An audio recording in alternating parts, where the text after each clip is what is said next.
श्रीरामचंद्रं शरणं प्रपद्ये श्रीरामदूतं शरणं प्रपद्ये। श्रीराम जय जय राम।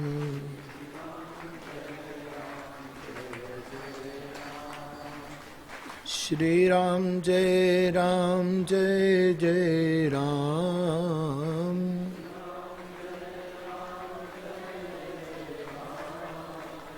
श्री राम जय जय राम।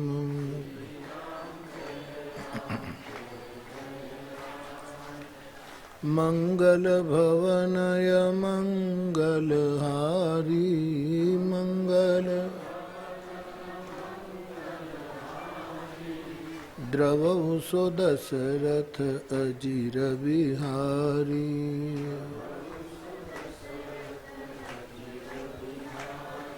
श्री राम जय जय राम।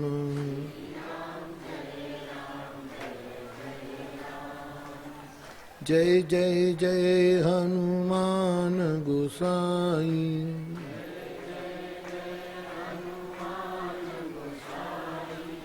कृपा करो गुरुदेव की नाई।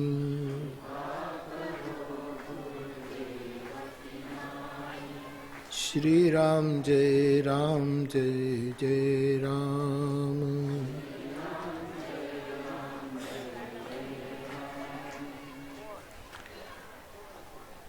जे श्रद्धा स्थान में आ उत्सव थई रह्यो छे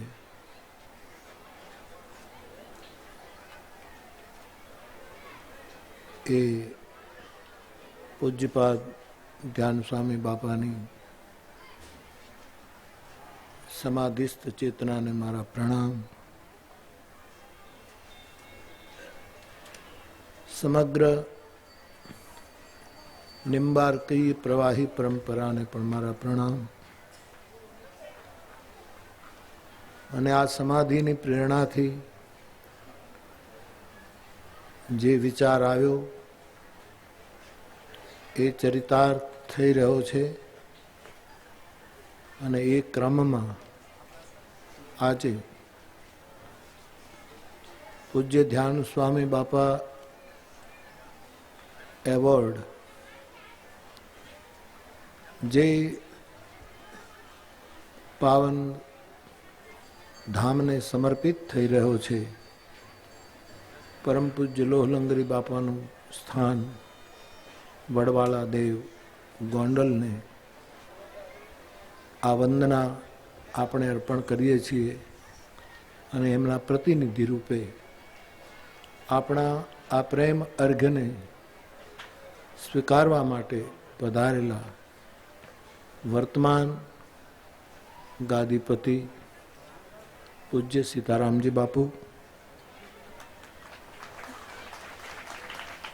एमनी साथे आवेलाओ एमनो समग्र सेवकगण संतगण अन्य सौ अपना स्थानना सौ पूज्य महंतश्रीओ संतश्रीओ ए बधाने पण हूँ प्रणाम करूँ छूँ। मंच पर जेमनी आशीर्वादक उपस्थित छे एवा सायला महाराजना स्थानना गादीपति पूज्य महंत बापू दुर्गादास जी बापू, सूर्यदेवल परंपरा पछी भगवतगुरु आश्रम जूनागढ़ ए पावनी परंपराना वर्तमान गादीपति पूज्य जगू बापू,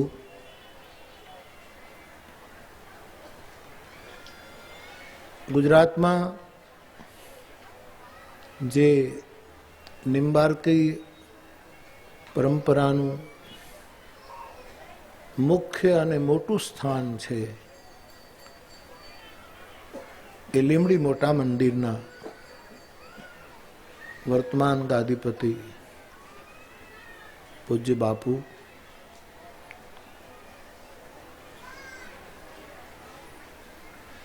ધ્યાન સ્વામી બાપા ટ્રસ્ટના ટ્રસ્ટી,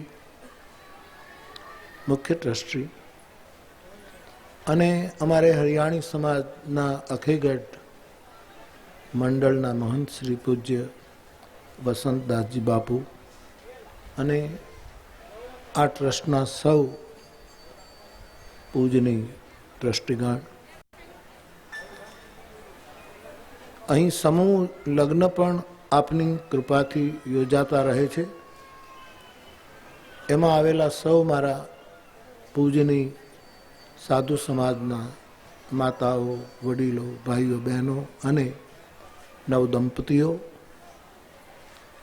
આપ સૌ ભાઈ બહેનો, અને આવા સત્કર્મ માટે કોઈને કોઈ કહ્યા વગર કેવલ પ્રેમથી દોડીને હઠાગ્રહ કરીને મારી સાથે આ સેવા સ્વીકારવા માટે તત્પર રહેતા અવારનવાર નિમિત્ત માત્ર પરિવારો જે આ સેવામાં યોગદાન આપે છે, હું તો ક્યારેક કોઈના નામ લઉં ન પણ લઉં, અને મેં યજમાનોની એવી ટેવ પાડી છે કે મારી પાસે એવી અપેક્ષા રાખતા નહીં કે હું તમારા નામ લઉં ને હું તમારા વખાણ કરું ને, એ મારા સ્વભાવમાં નથી.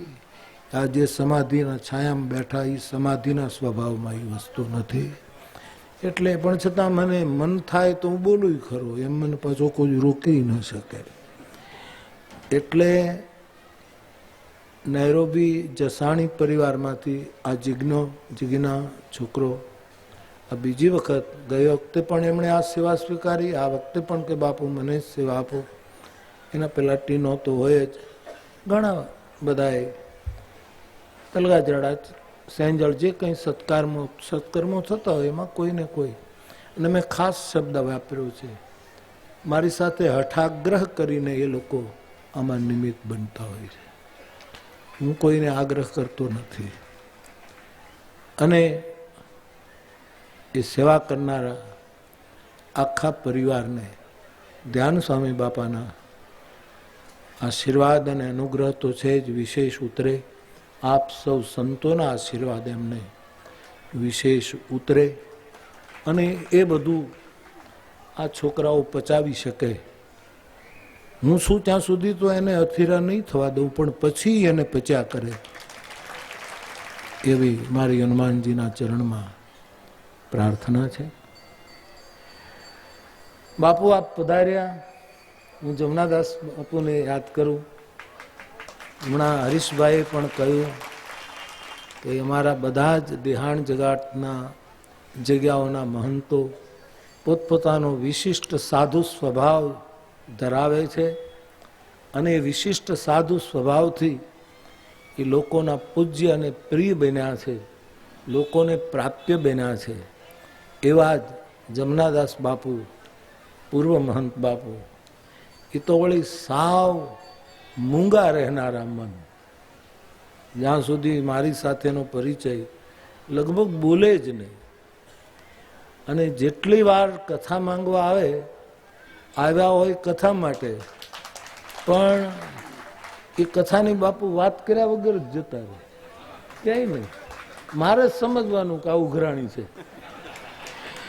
વળી પાછા આવે, હું સમજી જાઉં, કાંઈ બોલે જ નહીં, રાખ સ્વભાવ, અને વળી પાછા જતા રહે. પણ છેલ્લે તો એ નિર્વાણ પામ્યા. અને કદાચ એમના ભંડારા વખતે કે હું જ્યારે ધૂપ લેવા ગયો ત્યારે વર્તમાન બાપુને મેં કહેલું કે એમણે મારી પાસે રામકથા માંગેલી છે, એ હું જેમ બને એમ જલ્દી પૂરી કરવાની કોશિશ કરીશ. એટલે એ હજી ઊભું છે એમનો. અને બાપુનો સ્વભાવ પણ એવો જ સરળ રહ્યો છે. આપે આ અમારો પ્રેમ અર્ઘ્ય કબૂલ કર્યો એનો અમને આનંદ છે. સાહેબ બીજા પૈસા લેવા માટે દોડે, અને જે ખરેખર સાધુ છે ને એને આપવા માટે આપણે દોડવું પડે, અને છતાંય પૈસાથી આ લોકો પકડાતા નથી. એને પકડી શકાતા નથી, કારણ કે એને કોઈ આકાંક્ષા નથી. પણ 21મી સદી છે, આ કાળ છે. આમ તો કળિયુગ બહુ સારો સમય છે એમ પણ હું કહું છું, પણ તુલસીદાસજી એવું કહી ગયા એટલે મારે એનું વચન રાખવું પડે કે કલી પ્રભાવ ચહું ઓર, કળિયુગનો પ્રભાવ ચારે બાજુ વ્યાપી ગયો છે. એટલે એણે કોઈને છોડ્યા નથી, ઓછો વધતો પ્રભાવ બધાને અડ્યો છે. હજી બાપુ આપણા ઉપર, આપણી સમાધિઓ ઉપર, અને આપ સૌ બેઠા છો આપની સેવા અને ભજનને લીધે હજી આપણા ધર્મસ્થાનો ઉપર ધજા ફરકે છે. બાકી ક્યાંક ક્યાંક હવે ધજા ફફડે છે. ફરકવું અને ફફડવામાં બહુ અંતર છે. જેમ આપણને બીક લાગે ને આપણે ફફડીએ એમ થાય. અને હજી એવા સ્થાનો આપણી પાસે છે કે ધજા ખૂબ જ આનંદથી ફરકે છે. અને એ ફરકે છે એને લીધે કંઈક ને કંઈક શુભ થઈ રહ્યું છે. સ્થાનધારીઓની, સાધુ સંતોની, ધર્માવલંબીઓની, ધર્માચાર્યોની એ બહુ જ સાવચેત છે બધા જ. અને એમની બરાબર ચોકીદારી છે કે આ ધજાઓ ફફડે નહીં, ફરકતી રહે. ધર્મસ્થાન હોય બાપુ અને ત્યાં રોટલો એના હોય એને જ અપાય, બીજાને ન અપાય. એ ધજા ફરકતી નથી, ફફડે છે.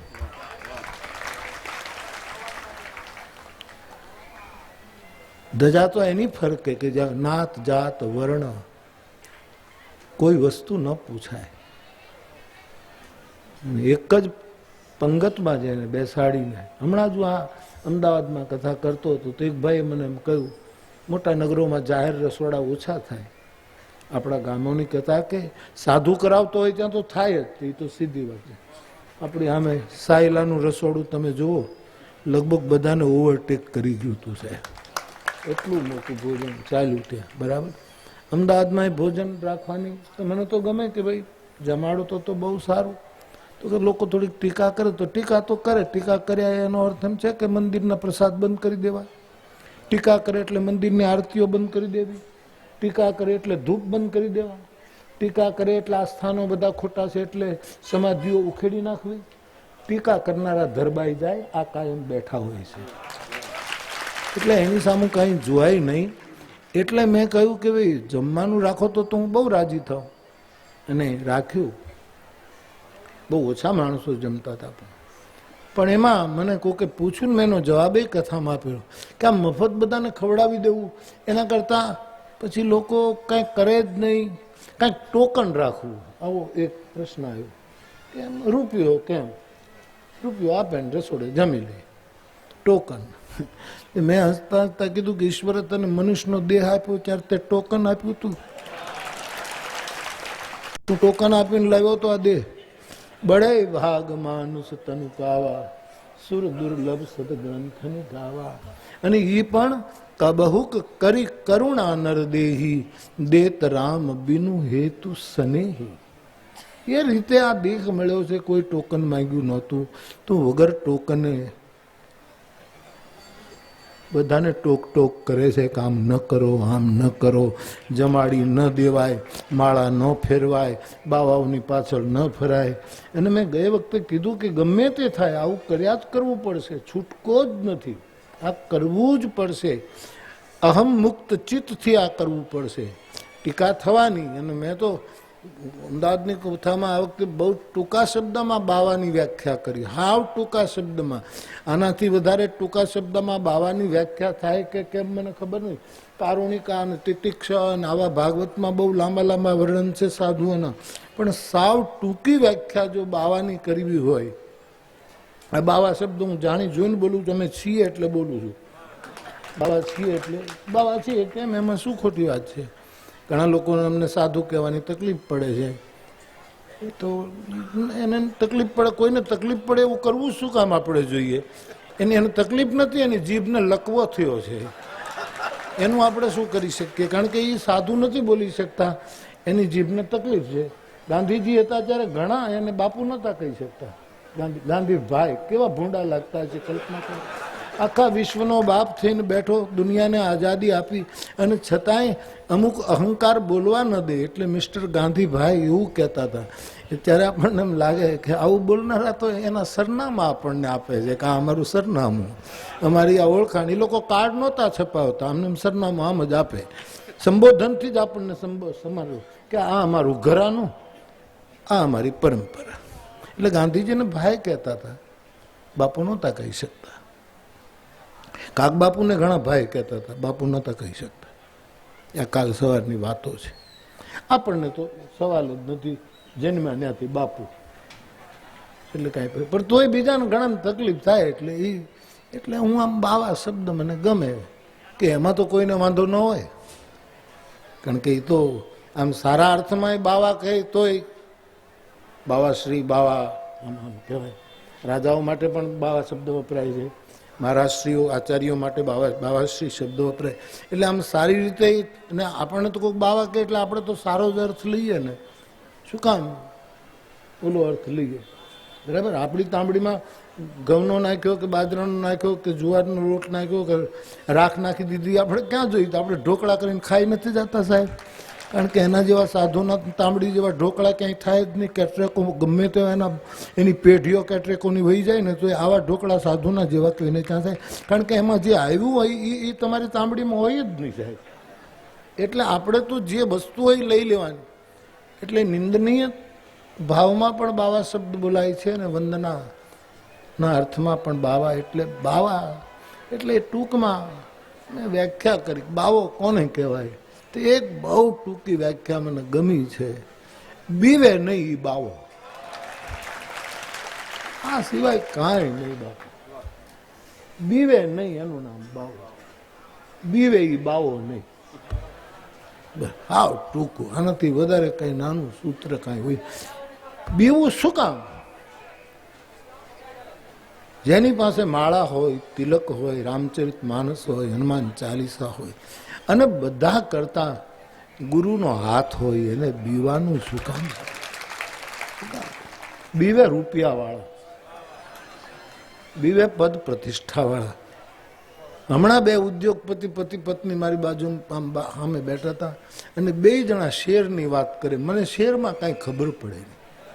અડધો કલાક તે સવારે લીધા એના કરતા હાજે લીધા હોત તો 80 વધી ગયા હોત. આવું બે વાતો કરે, ફોન ઉપર ફોન આમાંથી હું કાઢે છે અને હું નાખે છે, મારો નાથ જાણે. અને હું આવું પલોઠી વાળીને સોફા ઉપર બેસી ગયો કે આમાં મારે કરવું શું? પણ એ શેરની આની જ વાત કરે. એને બીક હોય. બીવે રૂપિયાવાળા, બીવે પદ પ્રતિષ્ઠાવાળા, બીવે જેને સન્માનો નેટ કરવી, નેટવર્ક ગોઠવીને મેળવનારા હોય ઈ બીવે. બીવે અધૂરા અધકચરા જ્ઞાનવાળા, બીવે દંભી ભક્તિવાળા, બીવે પોતાનું બીજાનું જ્ઞાન પોતાના નામે ચડાવીને તાળીઓ પડાવનારા, બીવે શોષણ કરનારા, પોષણ કરનારા નહીં. અને બાવો બીવે એ મને પોસાય જ નહીં, મને ફાવે જ નહીં. એટલે મારી બહુ, નહીં તો તમે તો સમજો છો ને, બધા સમજે છે કે અમુક ફ્લાઇટ આપણે અમુક લોકમાન્યતા બહુ મળે ને, એટલે બીજું કેટલું મળે. એ બધામાં ટકી રહેવું, એ તો જેની શ્રદ્ધા પાકી હશે એ જ ટકી રહે. આવા સ્થાનો આટલા વર્ષોથી ટક્યા છે. ગંગોત્રી એમ કહે છે કે ગોમુખમાં પેલો બરફ આમાં પેલો થતો જાય, કંઈક ચીનવાળા કંઈક ને કંઈક ગોટાળો કર્યા કરે છે કે પાણી પાછળથી કાઢીને લઈ જવું એ બાજુ ને એવું હોહરમત થાય છે આપણી સરહદો ઉપર. પણ એ ગોમુખમાંથી જે ગંગા નીકળે છે એ આમ ધીરી પડી જાય છે, ક્યારેક મોટી થાય છે, પણ એ ગંગા એમને આવ્યા જ કરે છે, પ્રવાહ ચાલુ જ રહે છે. એમ આપણા આ સેવા ધર્મના સ્થાનો કાલાંતરે ક્યાંક એનો પ્રવાહ ઘટ્યો હશે, ક્યાંક વધ્યો. આ બધા જ આપણે વાસ્તવિકતાને સ્વીકારવી રહી, પણ તૂટ્યો નથી, અટક્યો નથી. અને એક બાપુ હું તો બહુ રાજી થાઉં કે અત્યારની આપણા સ્થાનોમાં જે યુવાન મહંતાઈ આવતી ગઈ છે ને બાપુ, એ બહુ વિચારે છે,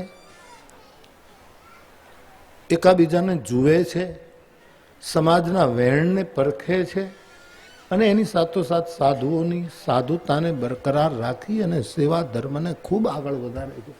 એનો મને બહુ જ આનંદ છે કે આ બધું બહુ સરસ થઈ રહ્યું છે.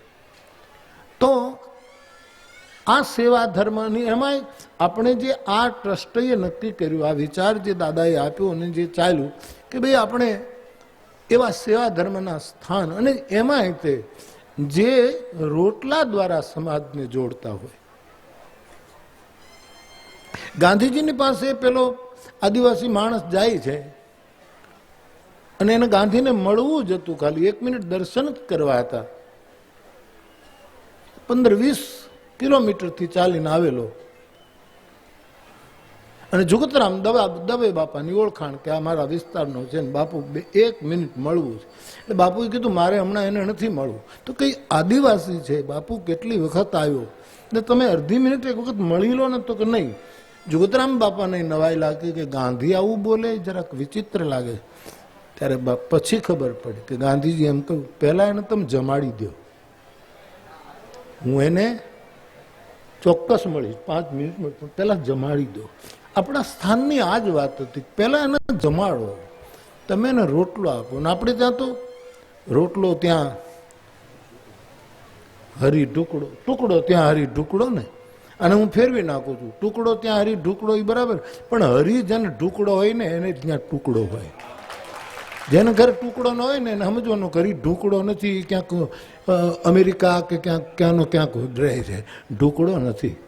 આ છોકરાઓ તમે આ રોડા કામમાં પૈસા વાપરો છો ને, તમારો હરી ઢુકડો હશે, નહીતર આ વિચાર જ ન આવે.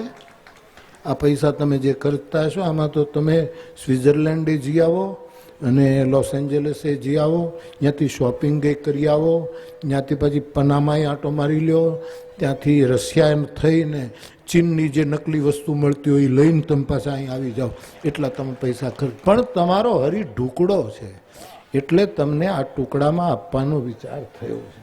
એટલે રોટલાને જ કેમ જોડ્યો?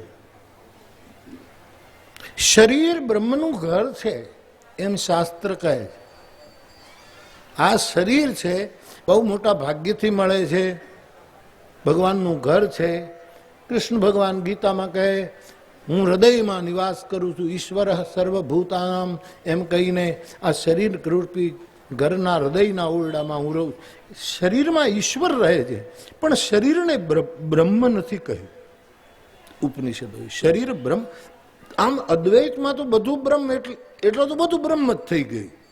બધું જ બ્રહ્મ તો અદ્વૈતની હાવ મૂળ વાત આવે તો પછી કાંઈ એમાં કંઈ રહેતું નથી. પણ નહીતર શરીરને બ્રહ્મ નથી કહ્યું. રૂપિયા હોય એટલે સત્કર્મ થાય, પણ મેં હજી સુધી મારી તલગાજરડી આંખોએ ક્યાંય વાંચ્યું નથી કે રૂપિયાને બ્રહ્મ કીધો હોય. લક્ષ્મીનું પદ ધારણ કરે રૂપિયો ત્યાં સુધી, પણ રૂપિયો બ્રહ્મ, જેને મૂળ બ્રહ્મ, ઔપનિષદી બ્રહ્મ જેને કહેવાય. અને બ્રહ્મ એને કહેવાય કે જે નારી જાતિ નથી, નર જાતિ નથી. બ્રહ્મ હંમેશા નાન્યતર જાતિ છે. એટલે બ્રહ્મ કેવો એ તો આપણે ગુજરાતીમાં બોલીએ, બ્રહ્મ કેવી નથી બોલાતું, બ્રહ્મ કેવો નથી બોલાતો, બ્રહ્મ કેવું. નાન્યતર જાતિમાં જ હંમેશા બ્રહ્મ શબ્દ, બ્રહ્મ કેવું, એ જે બ્રહ્મ તત્વ છે, શરીરને એ તત્વ નથી લાગુ પડ્યું, રૂપિયાને નથી લાગુ. કોઈ પદ પ્રતિષ્ઠા બ્રહ્મ છે એમ નથી કહેવાયું. હા, મનને ઇન્દ્રિયોમાં પરમાત્માની વિભૂતિ ગણવામાં આવી છે કે આટલી ઇન્દ્રિયો છે, એમાં મન કૃષ્ણ કહે એ મારી વિભૂતિ. પણ એ વિભૂતિ છે, વિભૂ નથી, બ્રહ્મ નથી. મન પણ બ્રહ્મ નથી, એ વિભૂતિ છે. બુદ્ધિ પણ બ્રહ્મ નથી, બુદ્ધિને બ્રહ્મ પ્રેરિત કરે છે એવા શાસ્ત્ર વચનો છે. બુદ્ધિ પ્રેરક શિવ, રામચરિતમાનસ. અહંકાર તો બ્રહ્મ છે જ નહીં, એ તો બ્રહ્મ હોઈ શકે જ નહીં. ચિત્ત તો કેમેરો છે. આજકાલના ઇન્ટરનેટ અથવા તો જે બધી જ વસ્તુને સંગ્રહી રાખે છે એવું આ ચિત્ત છે. ચિત્તને બ્રહ્મમાં એકાગ્ર કરવાને યોગ કહ્યો. ચિત્તની વૃત્તિને. પણ ચિત્ત પણ બ્રહ્મ નથી. પણ ધન્ય છે ઉપનિષદનો ઋષિ, એણે બ્રહ્મ કેવલ અન્નને કહ્યું. તન બ્રહ્મ નહીં, મન બ્રહ્મ નહીં, બુદ્ધિ બ્રહ્મ નહીં, ચિત્ત નહીં, અહંકાર નહીં, રૂપિયા નહીં, પદ પ્રતિષ્ઠા નહીં, બ્રહ્મ કેવલ અન્ન. અન્નમ બ્રહ્મેતિ વ્યજાનાથ. તું અન્નને બ્રહ્મ જાણ. એટલે રોટલો સાધુએ પકડ્યો. મને એમ લાગે છે બાપુ સાધુઓએ શાસ્ત્ર પકડ્યા પહેલા રોટલો પકડી લીધો, કારણ કે એને નગદ બ્રહ્મ પકડવો હતો. શાસ્ત્ર ભણ્યા પછી પણ બ્રહ્મ ક્યાં પકડાય છે? શાસ્ત્રના અદ્ભુત વિદ્વાનો, નક્ષિક વિદ્વાનો, હું કોઈનું નામ નથી લેતો, એટલી સંસ્કૃતની વિદ્યા હોય પણ એક જ મિનિટમાં એનું ધાર્યું ન થાય ત્યારે એને કેવો વિવેક ગુમાવ્યો હોય છે એનો મોરારી બાપુ સાક્ષી છે. સાહેબ ગાળો બાકી છે, ગાળો. અને એ પણ સમૂહમાં. મને એમ થાય કે બ્રહ્મ વિદ્યા ક્યાં ગઈ? એ બ્રહ્મના નામે ચડેલા બધા બાપુ પ્રણામ, એવોર્ડો ક્યાં ગયા? એ બ્રહ્મવાણી ક્યાં ગઈ? વેદથી લઈ અને શતકો સુધી જેને કંઠસ્થો હતા મંત્રો, એ મંત્રો ક્યાં જતા રહ્યા? કારણ કે આ બધું આવી જાય એ પણ બ્રહ્મ નથી. એટલે કદાચ મારા સાધુઓએ શાસ્ત્ર કરતા પણ પહેલી માંગણી કરી કે અમારે બ્રહ્મના રૂપમાં પેલો રોટલો જોઈએ છે, અને તે પણ અમારા માટે નહીં, બધા માટે. ટુકડામાંથી ટુકડો કરીને બીજાને આપવા. આ શાસ્ત્ર વચન છે, આ કઈ મારા શબ્દો તો છે જ નહીં. આ સાધુ સમાજમાં જેટલા જન્મ્યા હશે, હમણાં જ હરીશભાઈએ કહ્યું કે બે પરંપરા આવી, વિરક્ત પરંપરા. પછી લોલંગરી બાપુએ કૃપા કરી કે ભાઈ ગામના ચોરે રામજી મંદિર, કૃષ્ણ મંદિર હોય એની પૂજા ગૃહસ્થ વૈષ્ણવ સાધુઓ કરે, ગૃહસ્થ કરે, એ પરંપરા આખી આવી. વિરક્ત પરંપરા તો એના તો કોણ વર્ણન કરી શકે સાહેબ? વિરક્તિના વર્ણન થઈ શકે? એ તો એક સ્થિતિ છે, જે પામે એ તો ક્યાંના ક્યાં છે. એટલે એની તો આપણે કઈ ચર્ચા ન કરી શકીએ. પણ ગૃહસ્થ જીવનમાં આ સેવા મળી, આ પૂજા મળી, ગૃહસ્થ જીવન આવ્યું એટલે ખાલી મંદિર જ ન મળ્યું, પૂજાનો અધિકાર આવ્યો એટલે કાંઈ ઝાલર અને નગારું જ ન મળ્યું, એ તો મળ્યું જ, પણ એની સાથોસાથ ચૂલો મળ્યો, ફૂંકણી મળી, બળતણ મળ્યા કે આની તો આરતી કરી જ લેજો. આ આરતી થઈ ગયા પછી ચૂલાની આરતી ઉતારીને રોટલો કરીને આવેલાને પહેલા જમાડજો. આ બ્રહ્મમ અન્નમ બ્રહ્મેતિ વ્યજાના. એટલે મને એમ લાગે છે કે સાધુએ બ્રહ્મ પકડવાને બદલે પહેલા રોટલો પકડ્યો છે. અન્નના રૂપમાં એમણે રોટલો પકડ્યો છે, અને એ અન્નના રૂપમાં જેમણે રોટલો પકડ્યો છે એવા સ્થાનો હરીશભાઈ અને એમની ટીમ શોધી શોધીને, ઇતિહાસના પાના ખોલી ખોલીને, આપણા પૂજ્યોના અભિપ્રાયો લઈ લઈને એક ક્રમ ગોઠવાતો રહ્યો કે કોણે કેટલા સમય પહેલા રોટલા આપ્યા છે, લોકોને ભૂખ્યાને આપ્યા છે. એ પરંપરામાં એક સાધુ સ્થાનને આ અર્ઘ્ય જઈ રહ્યો છે, એનો મને વ્યક્તિગત રીતે આખા ટ્રસ્ટ અને સૌને સાથે રાખીને મને બહુ જ વિશેષ આનંદ છે. શંકરાચાર્યની પરંપરામાં પીઠ હોય, એમને 4 પીઠ હોય, મઠ હોય. પછી આપણી ગોસાઈ પરંપરામાં જે દશનામ ગોસાઈમાં એને મઠ કહેવાય કે પીઠ કહેવાય. અમારા તલગાડામાં હજી મઠ છે. શરૂઆતમાં વિરક્ત પરંપરા રહી હશે, પછી ગૃહસ્થ થયા, અને અમારે ત્યાં જે ગોસાઈ પરંપરાના 7, 8, 10 ઘર છે એનો હજી મઠ છે જ અમારે ત્યાં. વૈષ્ણવ બાવા હોય એને પીઠ હોય, મઠ હોય, શું હોય? આપણું શું? હા બાબુ, આપણે પીઠ, ઠીક છે, કોઈ પીઠ કહે તો ગમે આપણને કહેવાય પીઠ. આપણી વ્યાસપીઠ એ તો છે, એ આપણને મોડી મળી, સંસ્કૃત વાળા આપવા નહોતા રાજી. અને હું એવા સંસ્કૃતવાળાની વાત કરું છું જેનો હમણાં મેં દાખલો નામ આપ્યા વગર કહ્યું કે જેને શાસ્ત્રો કંઠસ્થ છે છતાં ખાલી અપશબ્દ બોલવાનો જ બાકી રાખ્યો હતો, એવી નિંદા કરનારા લોકોની વાત કરી રહ્યો છું. વ્યાસપીઠ તો આપણને મળતી નહોતી બાપુ, આપણે આંચકી પણ નથી લીધી, વ્યાસે ડાયરેક્ટ આપણને આપી છે. કોઈ તુલસીએ, કોઈ વ્યાસે. કારણ કે ક્યારેક આપણને દલિત ગણતા હતા, અને જ્યારે કોઈ પણ માણસ કોઈને દલિત ગણે છે, એ દલિત હોય તો જ દલિત ગણી શકે, બીજો ગણી ન શકે. મને પુરાણોમાં વહેમ પડે છે બાપુ, આ મારા વહેમનું નિરાકરણ કરજો બાપુ. મને વહેમ પડે છે કે આટલા બધા ઋષિ મુનિઓએ બધાને શ્રાપ શું કામ આપ્યા? આ શ્રાપ દેવા માટે તમે તપ કરતા હતા. તમારે કોઈને ચકલી બનાવી દેવી છે, ચકલો બનાવી દેવો છે, એટલે તમે તપ કરતા હતા. આ ટીના કે આ જિજ્ઞો કે આ જસાણી પાસે બિચારા એ કઈ બહુ કમાતા, તનતોડ મહેનત કરીને કમાય છે, અને આ તો મારી અપીલ ઉપર 10મો ભાગ કાઢવો એટલે આ ગણતરીપૂર્વક બધા કાઢનારા છોકરાઓ છે, અને જ્યાં એની શ્રદ્ધા હોય ત્યાં વાપરે છે. મારે આપને એ કહેવું છે કે આ જે સેવા થઈ રહી છે, આ જે કંઈક કરવાની ઈચ્છા થાય છે, એ આપણી તો કોઈ પીઠ નથી, આપણે કોઈ મઠ નથી, સ્થાન છે, દેહાણ સ્થાન આપણા બાપુ. બરાબર, આપણે ધામ આપીએ, જેમ સેંજળને ધામ કહીએ, ચિત્રકૂટ ધામ કહીએ, આપણો ધામ, અને એ ધામ જ છે આપણો ઠાકોરજી બિરાજ. પણ આવું કોઈ મૌલિક આપણને કંઈ આમ પેલું આપણને મળેલું, આપણને ક્યાંક ડાયરેક્ટ વ્યાસપીઠ મળી. કારણ સાધુને વ્યાસ મળ્યા છે. વ્યાસ એટલે સાધુ પાસે વિશાળ વિચારો છે. અમને સાધુઓને દલિત નહોતા કહેતા બાપુ, હજી અમે એમાં આવીએ છીએ, અને હજી સરકારના લાભ લેવા માટે અમારામાંથી ઘણા લખાવતા હોય છે કે અમે પછાતમાં છીએ. સરકારના જાવા દો, સરકારનો લાભ 35 રૂપિયા સરકાર આપશે, એક ચોપાઈ તમને 35,000 આપશે. શ્રદ્ધા રાખો. પણ સમાજને જેને અમને હજી બાપુ અમારા ગામમાં અમને ખબર છે બાપુ કે બ્રાહ્મણ દેવતાઓની તો વાત સવાલ જ જુદો છે. બ્રાહ્મણ દેવતાઓનું એમનો નિયમ છે, એ જાતે રસોઈ બનાવે, એ પોતે એમની કરે. અમારી રસોઈ પણ અમારા ગામના બ્રાહ્મણ દેવતાઓ બનાવે.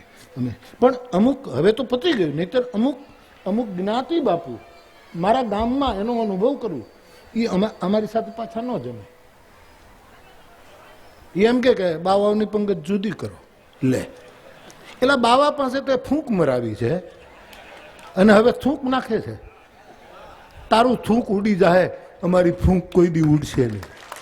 તારું થૂંક તો અમે લુવારથી, અમારા રૂમાલથી લૂછી નાખશું, પણ તારા કાનમાં કોઈક બાવાએ રામ નામની ફૂંક મારી, એને તું કેમ કાઢી શકીશ? એ તો વિચાર કર.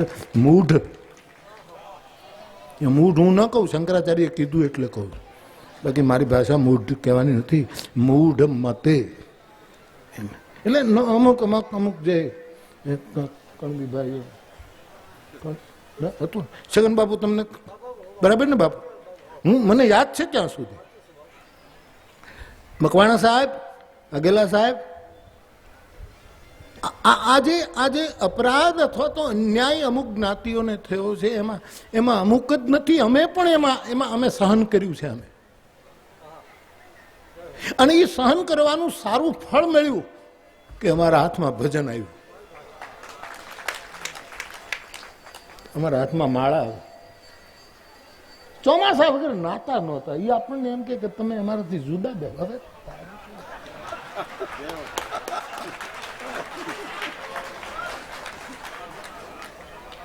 આ અનુભવ થયા છે, એની પીડા નથી, પણ મૂલ્યાંકન છે. આ સમાજની સ્થિતિ છે, આ પરિસ્થિતિ.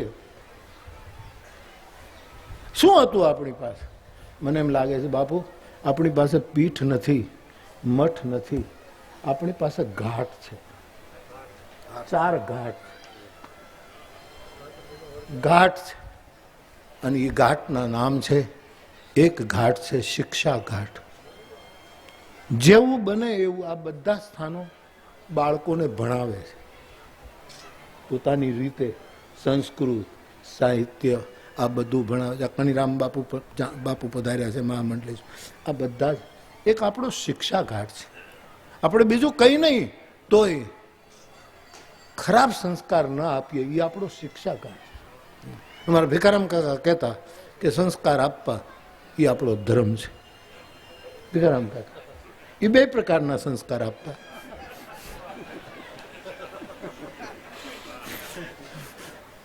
બદરુ બાપુ 40 વર્ષથી જેને ચા નો પીધી હોય ને એને ચા પીવડાવી દે ભીખારામ કાકા.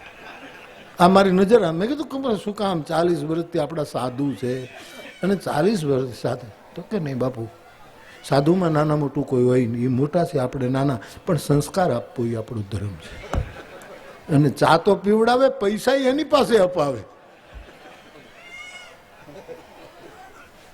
આપણો શિક્ષાઘાટ છે. શિક્ષાઘાટ એટલે હું આપને એ કહેતો હતો કે આટલી તપસ્યા કરી પછી શ્રાપ કેમ આપે? પૈસા હોય એ પૈસા આપી શકે, જેની પાસે વધારે કપડાં હોય એ કપડાં આપી શકે.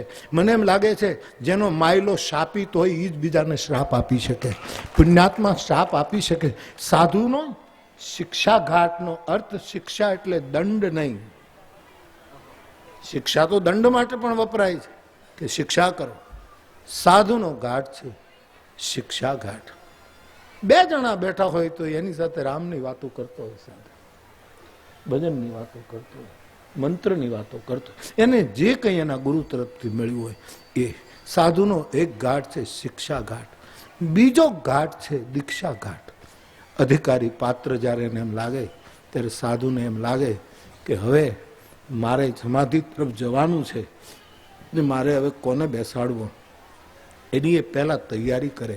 આ છે સાધુનો દીક્ષાઘાટ. દીક્ષિત કરે. આ એનો બીજો ઘાટ છે દીક્ષાઘાટ. ત્રીજો ઘાટ છે કે મારે આંગણે આવે એ કોઈ ભૂખ્યો ન જાય.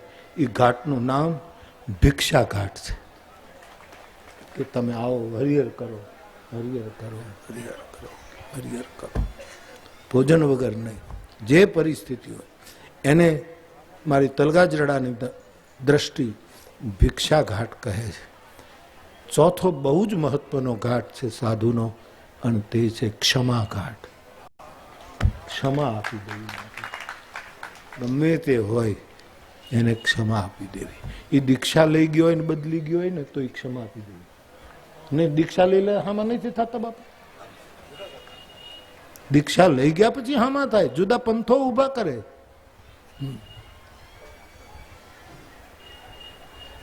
શિક્ષા આપી હોય, નજીક બેહાડીને સત્સંગ કર્યો હોય, એ એવું કહેવા માંડે છે કે મારા ગુરુને ક્યાં ખબર પડે. આવા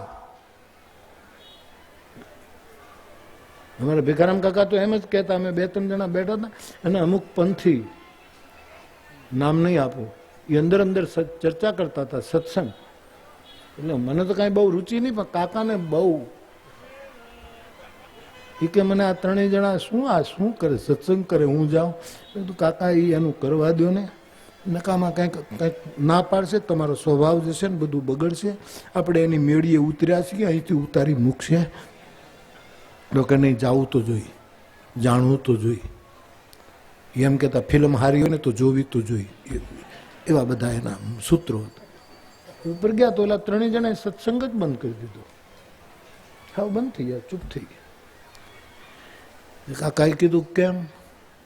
કે અધિકારી વગર ન કહેવાય. બોલ, અધિકારી. મને કાકા કે એને કીધું અધિકારી વગર ન બોલ. મેં કીધું તો આપણે જવાની શું જરૂર હતી? મને કહું હું એને મૂકું નહીં. મૂકું નહીં એવું હોય નહીં. આપણા ક્ષમા ઘાટ હોય, પણ નહીં. મને કે પેલા શિક્ષા ઘાટ પછી ક્ષમા ઘાટ. આયાનું ગણિત હતું. વળી પાછા ગયા અને કીધું તમે હું આવું બોલતા કેમ બંધ થઈ જાવ? કે ભાઈ તમે માર્ગી બાવા છો, તમારો આમાં અધિકાર નહીં.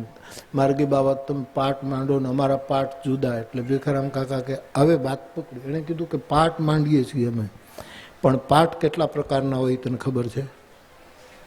તો ઓલાને તેમ કે જે હશે દશાન વિશાન જે કંઈ આવતા હશે, મને તો આમાં કાંઈ ખબર જ પડતી નથી.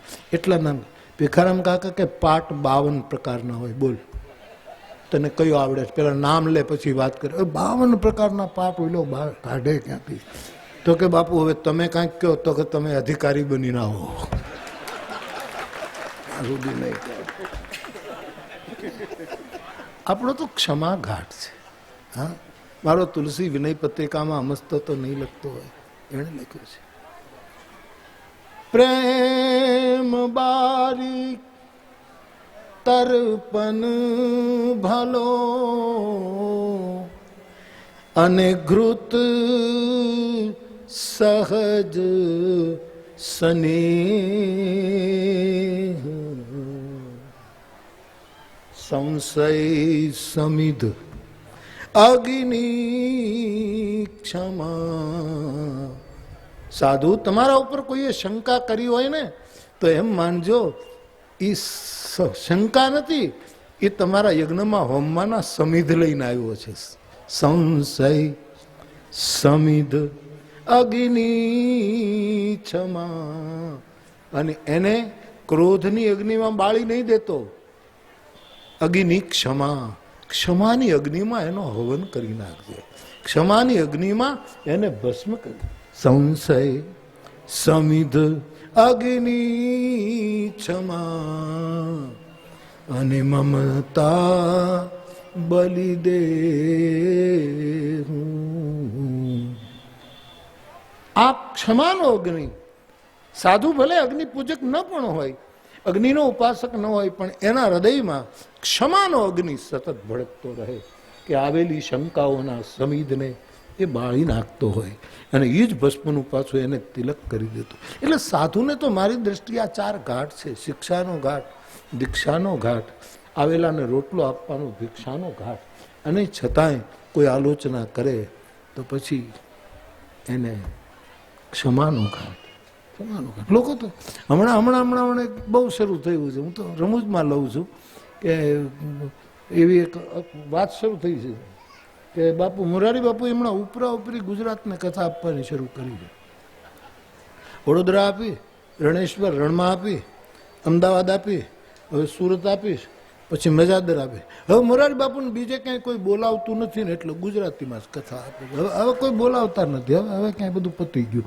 હવે કોઈ કાંઈ બહાર બોલાવતા નથી. મેં કીધું હું આ 5 પૂરી થઈ જવા દે, પછી તું મારી પાછળ દોડજે. હું ક્યાં ક્યાં જાઉં છું, તું દોડ્યો આવજે. હરી તારા આવા બધા સમિધને ક્ષમાના અગ્નિમાં બાળવા પડે છે સાહેબ. અને એ ભસ્મનું તિલક કરવાનું હોય છે. તો સેંજલને ટીંબે અહીંયા કોઈ પીઠ નથી, અહીંયા કોઈ મઠ નથી. આ તો ધ્યાન ઘાટ છે, ધ્યાનનો ઘાટ છે. અને એ ધ્યાન ઘાટ ઉપર એક ચિત્રકૂટના ઘાટ ઉપર સંતોની ભીડ થતી હતી, એમ આજ આ ધ્યાન ઘાટ ઉપર આ બધા જ મારા પૂજની મહંતો. મને ખબર છે બાપુ, એ મારી સાથે તો આપ એટલી રીતે સરળ, આવું મન નથી લાગતું કે આપ કોઈની ઉપર આટલો આદર ભાવ રાખતા હશો. એ મારી મૂડી છે. નહીંતર એક નિયમ તો ખરું ને, એક પ્રોટોકોલ તો છે ને કે ભાઈ જેના સ્થાનમાં હોય એનો મૂળ પુરુષ જે તે સ્થાનને આમંત્રણ આપવા જાય. અને એ પાછા આપ બધા કરો છો. આપને જ્યાં પ્રસંગ હોય તો આપ પોતે જ મારી પાસે આવો આમંત્રણ. હું તો ક્યાંય જતો નથી આમંત્રણ આપવા કાંઈ. આ બધા પ્રોટોકોલ હું તોડતો હોઉં છું, પણ છતાંય આપ કેમ આવો છો? આ મને એમ લાગે છે કે આપનો અદ્ભુત મારા તરફનો સ્નેહાદર છે. નહીતર મારે વ્યક્તિગત મળવું જોઈએ, બાપુ પધારો. અને હું વ્યક્તિગત મળતો નથી. આમંત્રણ આપે, હરીશભાઈ લખી નાખે, બાપુ ક્યારે. અને આ સંતો બધા જ વ્યસ્ત છે. પણ અને જેના ઉપર સંત સમાજની કૃપા હોય સાહેબ, એ બાવો બીવે શું કામ? તો આપ અહીંયા ધ્યાન ઘાટ ઉપર આવો છો એનો મને બહુ જ આનંદ છે. આપ અને બધા જ આ સંતોનું મારે બહુ ઋણ મારા ઉપર કાયમ, કે બધાને ક્યાંક ને ક્યાંક એના સ્થાનમાં હોય પ્રસંગ, બરાબર. બધાની ઈચ્છા હોય કે હું જાઉં, મને પણ ઈચ્છા હોય કે હું જાઉં, છતાંય એ જ્યારે તારીખો લે, પોતાની તારીખો આમથી આમ કરી અને મારી તારીખ અને મારો સમય જ લે. આ ઉદારતા સાધુ સિવાય બીજો સામાન્યને તારીખ આપી હોય ને આપણે એવું કારણ આપ્યું હોય ને સાહેબ કે જેને નિવારી જ ન શકાય એના હવે હું તો 90% જ વચન આપું છું. આ સમાજને પૂરેપૂરા વચન આપી શકાય એમ છે જ નહીં. સમાજ પૂરેપૂરા વચનને લાયક નથી રહ્યો. વચન તો હરીને અપાય સાહેબ, વચનને હરીને જ અપાય કે તારું ભજન નહીં ભૂલું જા કોલ. કે આને ન અપાય, આ વેજાને ન અપાય વચન. કારણ કે નાના એવા એનું મન દુઃખ થાય, નાનો એવાનો કાર્યક્રમ કોઈ અનિવાર્ય કારણસર બંધ રાખવો પડે ત્યારે એ પછી શું શું બોલે એનું કાંઈ નક્કી નથી સાહેબ. એમ કે હવે તો મોટા થઈ ગયા, નામ થયા, વચન ચૂકી જાય છે. એટલે હું તો 90 કથા આપું એને કહું છું કે 90%. તો જમનાદાસ બાપુને મેં 90% કથા આપી છે. અને બાપુ જેટલું બને એટલું જલ્દી મૌન બાવા માટે ગોંડલ આવીને કથા. પણ હમણાં છે ને મારું બહુ બહાર હાલતું નથી એટલે મેં ગુજરાત ઉપાડ્યું છે. પણ એમાં તો નહીં મેળ થાય, હજી મારું હાલે છે, એ દુનિયા જોતી રહે છે કે ક્યાં ક્યાં હાલે. આ તો લોકો, અમુક લોકો છે ને વિશેષ મારા ઉપર પ્રેમ છે ને, એવા ઘણા લોકો છે એને મારા ઉપર બહુ વાલ, એટલું બધું વાલ કે રાતે હુતાય નથી. મોરારી બાપુ, મોરારી બાપુ, મોરારી બાપુ, એટલું બધું સ્મરણ કરે છે જીવ બાળીને. એટલે એ વિશેષ વાલને લીધે એવું બોલે. પણ તો આનંદ આવે.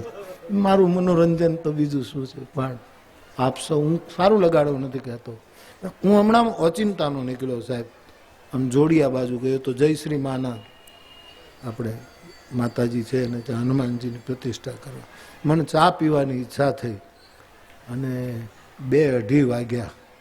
મેં કીધું દુર્ગાદાસ બાપુને ફોન કરું અને અત્યારે વિશ્રામનો ટાઈમ હોય અને હું તો એમનેમ જઈને ચાય પીને નીકળી જાઉં. પણ પછી એને એમ થાય કે બાપુ આવ્યા. મને પાછું આમ કે આ ટાઈમે જવાય.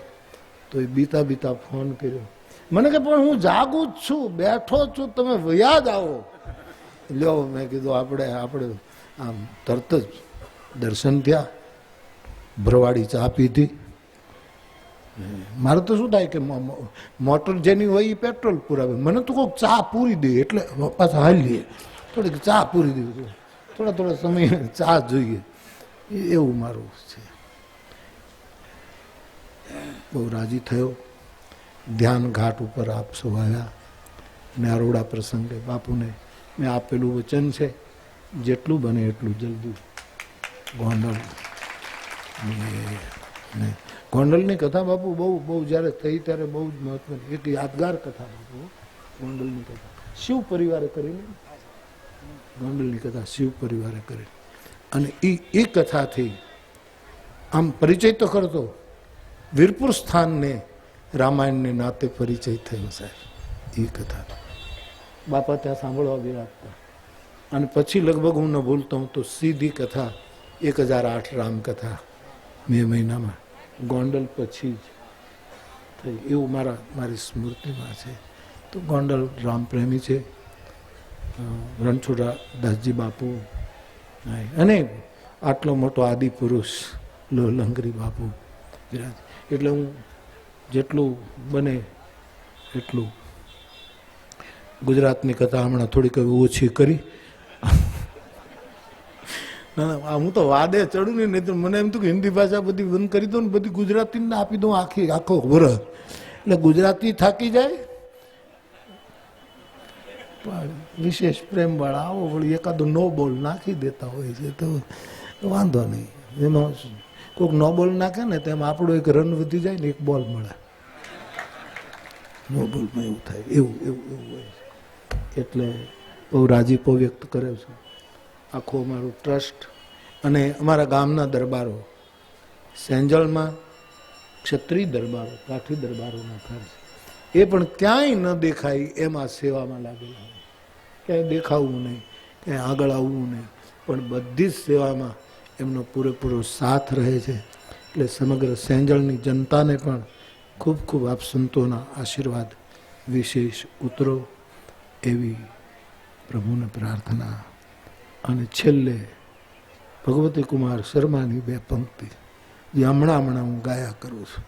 બહુ મોટા સાહિત્યકાર, બહુ મોટા વિદ્વાન, સુરત ઉંમરલાયક થયા છે. એની 2 પંક્તિ વહેલું સમજાઈ જાય, પણ જ્યારે શબ્દનો ઉપાસક અને સર્જક કોઈ દિવસ પોતાની સ્થિતિ છુપાવે નહીં, એ ડાયો ગણાય કે જ્યારે જે સ્થિતિ આવે એ કહી દેતો હોય. એટલે ભગવતી કુમાર શર્માની 2 લીટી ગાય એનું પૂરું કરું. ઘડિયાળ બનાવી કોણે? 1500ના સૈકામાં બને એવી મને માહિતી મળી છે. તો બાપ છેલ્લે 2 લીટી અને તે હરી મને અઢી અક્ષર શીખવાડો. હવે નથી વ્યાકરણ શીખવું, હવે નથી રસ્વ દીર્ઘના રાજકારણમાં પડવું, નથી પોળો ઉચ્ચાર કે ટૂંકો ઉચ્ચાર એમાં નથી જવું. ભગવતી બાપો કહે છે હરી મને હવે અઢી અક્ષર શીખવાડો. કારણ 80 ને આરે પહોંચ્યો છું, 80 ને આરે પહોંચ્યો છું, હવે મારો અગર જીવાડો રે. હરી મને અઢી અક્ષર શીખવાડો. પોથીના રીંગણા બધા અમે પોથીમાં જ વઘાર્યા. પોથીના રીંગણા બધા અમે પોથીમાં જ વઘાર્યા. અને ખાલી સૂનું આંગણ ખાલી ક્યારો, સૂનું આંગણ ખાલી ક્યારો, એમાં હવે વાલપની વેલ ઉગાડો રે. હરી મને અઢી અક્ષર શીખવાડ. 32 વર્ષની ઉંમરે શંકરાચાર્ય જે કહ્યું એ 80 વર્ષની ઉંમરે આપણું એક સાક્ષર એક વિદ્વાન મહાપુરુષ કહે છે. શંકરાચાર્ય 32 વર્ષે કહી દીધું તું ભજ ગોવિંદમ ભજ ગોવિંદમ ભજ ગોવિંદમ. સાધુઓ માર્ગી હોય કે વિરક્ત હોય, ગૃહસ્થ હોય કે ગોય હોય, એ કોઈ જાત નથી, એ કોઈ નાત નથી, એ કોઈ વર્ણમાં આવતું નથી. એ બધાથી પર એક પડાવ છે.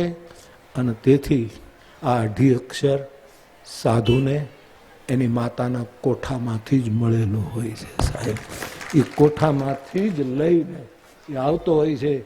અને આ અઢી અક્ષર સત્ય, અઢી અક્ષર પ્રેમ, અને થોડું પછી આગળ વધે એટલે પછીનો શબ્દ છે એ કરુણા. સાહેબ, એટલે આ પ્રેમને કારણે, કરુણાને કારણે, અને આ સાચું છે. ઉપનિષદ કહે છે કે અન્ન જ બ્રહ્મ છે. એ સત્યને કારણે, પ્રેમને કારણે અને કરુણાને કારણે સાધુઓએ બ્રહ્મના પહેલા રોટલો પકડ્યો છે. શાસ્ત્ર કરતા એણે રોટલો પકડ્યો છે. શાસ્ત્રમાં તો ક્યારેક ભમરો પણ પડે, શંકા કુશંકા થાય એને ભમરો પીડ્યો કહેવાય. શાસ્ત્રમાં કૂચકો ન પડે. અને આપણે ત્યાં રોટલો જેને ઘડતા ન આવડતો એમને ભમરા પડે છે રોટલામાં. પણ સાધુઓને રોટલા ઘડતાય આવડ્યા, રોટલા પીરસતાય આવડ્યા, અને પીરસીને ટુકડામાંથી ટુકડો ખાતાય આવડ્યું છે. એવા આપણા સ્થાનો, એને આપણે આ ધ્યાનસ્વામી બાપાના ટ્રસ્ટ એના નામથી વંદન કરીએ છીએ. બાકી રકમ બકમ તો ઠીક છે સાહેબ. રકમ મને હંમેશા એમ લાગે કે આ રકમ તો આમ શું રકમ યાર. અત્યારે રૂપિયા એટલા દુનિયામાં છે. આ માયોભાઈ એક ડાયરો કરી મને કહે 24 કરોડ રૂપિયા ભેગા થયા. જો બાપુ, રકમનું શું આમાં ગણવું સાહેબ. આટલા બધા લોકો પૈસા આપે, પણ આ તો એક સેવાનો અર્ઘ છે. બાપુ આપે સ્વીકાર્યો. આપ સંતો સૌ પધાર્યા. આમનામ તલગાજરડા ઉપર, સેંજળ ઉપર, અને આ બે કહું તો હું સ્વાર્થી ગણાવું ને સાહેબ. હું આખી દુનિયા ઉપર ભરું છું. મારો આખો જગત મારો પરિવાર છે, એટલે આખા જગત ઉપર આપના ભજનના થોડાક આશીર્વાદ આપતા રહેજો કે 21મી સદીનો માણસ પ્રસન્ન રહે, સંપન્ન પણ રહે, અને કોઈ જ્યાંથી શ્રદ્ધા આપણી કોઈ દી તૂટે નહીં એવા સ્થાનમાં પ્રપન્ન પણ રહે, કે ત્યાં એની પ્રપન્નતા રહે. અને ભગવાન કરે આપણી ધજાઓ ફરકે, બીકમાં ફફડે નહીં.